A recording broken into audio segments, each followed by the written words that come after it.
السلام علیکم ورحمۃ اللہ وبرکاتہ۔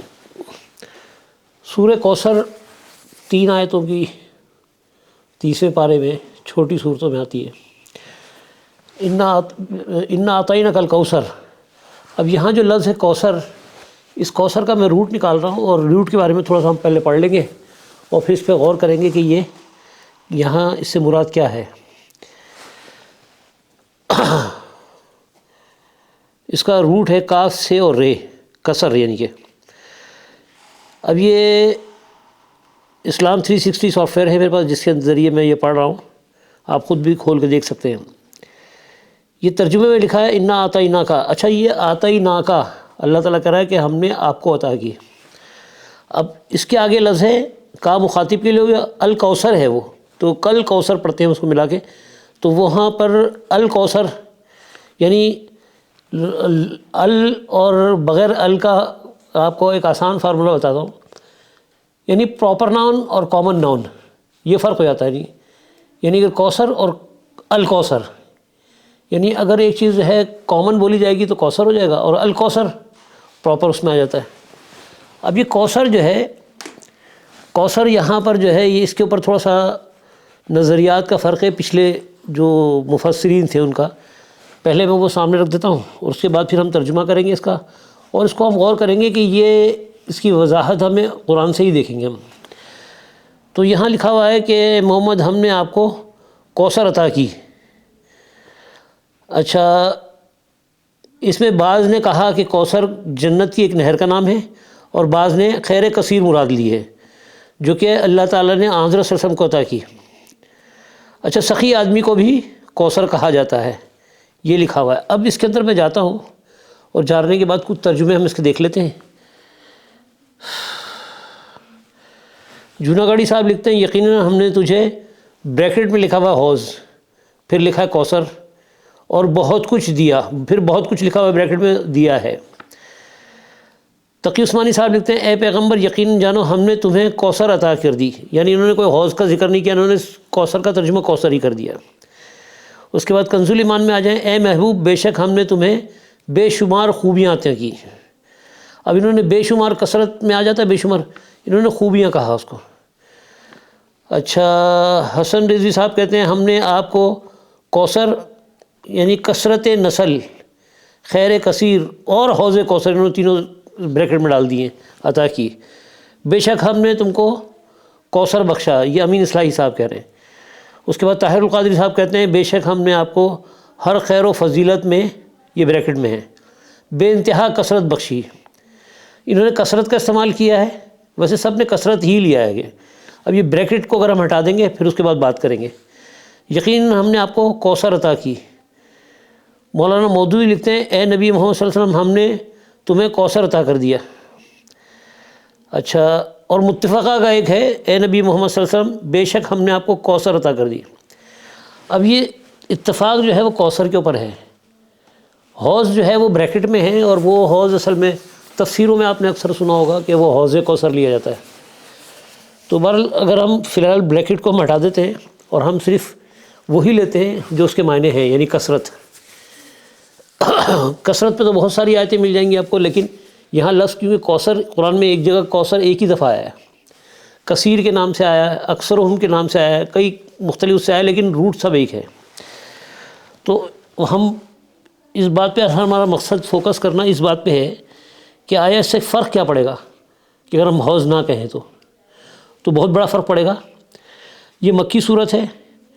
اب اس کو دیکھ لیں، دوسری پہلی آیت تو یہ تھی انا اعطیناک الکوثر کہ نبی ہم نے آپ کو کثرت عطا کی، فصلی لربک وانحر۔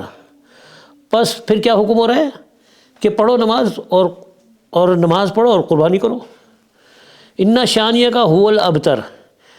اب شانی تو دشمن ہو گیا، انا بے شک شانیک یعنی آپ کا دشمن، هو الابتر، ہوا یعنی وہی، ابتر یہ ابتر جو ہے بدتر بھی ہم کہتے ہیں اکثر، یعنی بدتر کہتے ہیں کہ سلسلہ کٹ جانا، مثال طور پہ کہ آپ کی اگلی نسل جو ہے نا، جو آپ کی نام لیوا ہے، اگر وہ جڑ کاٹ دی جائے تو یہ بتر میں آ جاتا ہے۔ تو یہاں کہا جا رہا ہے بے شک آپ کا جو دشمن ہے، جو آپ کا شانیہ ہے، وہ جڑ کٹا رہے گا۔ اچھا، اب یہ 3 آیتیں ہیں اس کے اندر صرف، اور اس کے اندر سب سے پہلے تو میں نے کوثر کی بات کی تھی کہ ہم کوثر کو سمجھیں گے کہ وہ کثرت ہے۔ اب اگر اس کو میں کثرت رکھ کے ترجمہ کرتا ہوں، اور یہ صورت ہے مکی دور وہ تھا جب جس وقت جو ہے کثرت کے لیے اللہ کے نبی جو ہے کوشش کر رہے تھے، کثرت ملی نہیں تھی لیکن کوشش کر رہے تھے۔ تو یہ ایک اشارہ ہے، میں اس کو یہ کہہ دیتا ہوں کہ اللہ کی طرف سے ایک پیشن گوئی ہے۔ یہ اللہ تعالیٰ کہہ رہا ہے کہ جب آپ کو یہ کوثر عطا کر دی جائے، یعنی کثرت مل جائے آپ کو، ٹھیک ہے، تو اس ٹائم کیا کرنا ہے وہ ہم اگلی صورت میں جا کے دیکھیں گے کہ پھر اللہ تعالیٰ جب بتائے گا کہ اب آپ کو مل گئی ہے۔ تو یہاں اللہ تعالیٰ کثرت کی طرف اشارہ کر کے کہہ رہا ہے کہ جب آپ کو کثرت مل جائے، نبی ہم آپ کو کثرت دے رہے ہیں، تو آپ نے کرنا کیا ہے، فصل لربک ونحر، تو اپنے رب کے لیے نماز پڑھنا ہے اور قربانی دینا ہے۔ ان شانیہ کا ہول ابتر، یہ تانے ملتے تھے اللہ کے نبی کو مکہ کی زندگی میں کہ آپ کا جو یہ سلسلہ ہے تبلیغ جس کی آپ کر رہے ہیں، یہ زیادہ عرصہ چلنے والا نہیں ہے، اور یہ سلسلہ یہیں ختم ہو جائے گا، یعنی آپ کے آگے آپ کی نسل کٹ جائے گی، آپ کا کوئی نام لیوا نہیں ہوگا۔ اور الحمدللہ اس کے بعد پھر جب اللہ کے فضل سے یہ مکہ سے ہجرت کر کے مدینہ کی طرف جاتے ہیں اور واقعی کثرت مل جاتی ہے، اور اس کے بعد اسی صورت سے ریلیٹڈ دوسری صورت ہم پڑھتے ہیں تاکہ یہ وضاحت ہو جائے کہ یہ حوض ہے یا نہیں ہے۔ اس کے بعد ہم آ جاتے ہیں اذا جاء نصر اللہ، سورہ نصر بن جائے گی، سورہ نصر 110۔ ہاں، اس کے بعد دیکھیں اب ہم یہ مدنی صورت پڑھ رہے ہیں، اذا جاء نصر اللہ والفتح۔ اب یہ مدینہ آنے کے بعد ہی فتح مکہ ہوا تھا، فتح مکہ میں رہتے ہوئے نہیں ہوا تھا، یہاں سے فائٹ کرنے کے لیے گئے تھے مکہ کو فتح کرنے کے لیے، تو کثرت کی اشارہ تھا، اور مدینہ میں آنے کے بعد کثرت بنی اور فتح مکہ کی تیاریاں شروع ہو گئی۔ اب اللہ تعالیٰ، یہ اس لیے میں کہہ رہا ہوں ذرا غور طلب بات ہے کہ یہ دونوں صورتیں جب آپ ملائیں گے، کمپیئر کریں گے نا، تو آپ کو کسی تفسیر کی ضرورت نہیں پڑے گی، یہ آیتیں اصل میں ایک دوسرے کی تفسیر ہیں یہ اپنے اندر۔ اب یہاں اللہ تعالیٰ ہم سے کہتا ہے بسم اللہ الرحمن الرحیم، اذا جاء نصر اللہ والفتح، اور جب آ جائے آپ کے پاس نصر اللہ، اللہ کی مدد، والفتح، اور آپ کو فتح نصیب ہو جائے۔ ورأیت الناس یدخلون فی دین اللہ افواجا، ورأیت الناس، اور جب لوگوں کو آپ دیکھو، یدخلون، کہ وہ داخل ہو رہے ہیں، فی دین اللہ، اللہ کی دین میں، افواجا یعنی فوج در فوج، جوق در جوق، بڑی تعداد میں آ گئی، وہی کثرت والی بات۔ فصل لربک ونحر، فصل لربک، نہیں سوری یہ دوسری آیت میں، ورأیت الناس یدخلون فی دین اللہ افواجا، اور جب آپ دیکھو کہ لوگ فوج در فوج دین میں داخل ہو رہے ہیں، فسبح بحمد ربک واستغفر انہ کان توابا۔ اب کیا حکم ہو رہا ہے، پس سبح بحمد ربک واستغفر، یعنی تو اپنے رب کی تسبیح بیان کر، یعنی نماز والی بات ہے، وہی تسبیح بیان کر، حمد کر، اور مغفرت کی دعا مانگو۔